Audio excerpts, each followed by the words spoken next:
নমস্কার, welcome to ঠাকুর শেষেল। বন্ধুরা, গরমের কথা মাথায় রেখেই আজকে আপনাদের সঙ্গে শেয়ার করছি মিক্সড ফ্রুট জুস। তাহলে চলুন দেখে নেওয়া যাক কীভাবে বানানো হচ্ছে এই mixed fruit juice. Mixed fruit juice বানানোর জন্য এখানে 4 রকমের আমি ফল নিয়েছি। অনেক রকমের ফল নেওয়া যেতে পারে, যেগুলো জুসি ফল সেগুলো নেওয়া যেতে পারে।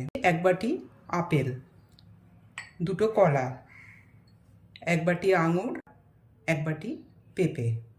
এছাড়া আরও কিছু জিনিস লাগবে, সেগুলো বানাতেই বলে দিচ্ছি। এগুলো এখন গ্রাইন্ডারে পেস্ট করে নেব।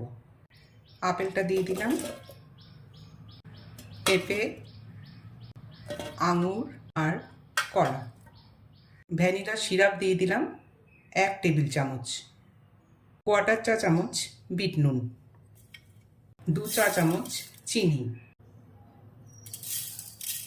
আর দিয়ে দিচ্ছি 1 বাটি দুধ।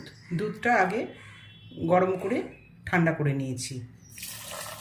এবার এই ফলগুলো গ্রাইন্ডারে পেস্ট করে নেব। গ্রাইন্ডারে ফলগুলো পেস্ট করা হয়ে গেছে, এটা গ্লাসে পরিবেশন করে দেব। ফ্রুট জুসের রেসিপি আপনাদের কেমন লাগলো আপনারা কমেন্ট বক্সে অবশ্যই কমেন্ট করে জানাবেন। আর আপনারাও বাড়িতে এইভাবে বানান, দেখবেন গরমের সময় ফ্রুট জুস খেতে কিন্তু খুবই ভালো লাগে। গ্লাসে পরিবেশন করে দিলাম। উপর থেকে আর কিছুটা ফল দিয়ে আমি সাজিয়ে দিচ্ছি। উপর থেকে কয়েকটা পেঁপে কুচি দিয়ে দিলাম। এই সাজানোর ব্যাপারটা আপনারা আপনাদের পছন্দ মতো সাজিয়ে নেবেন।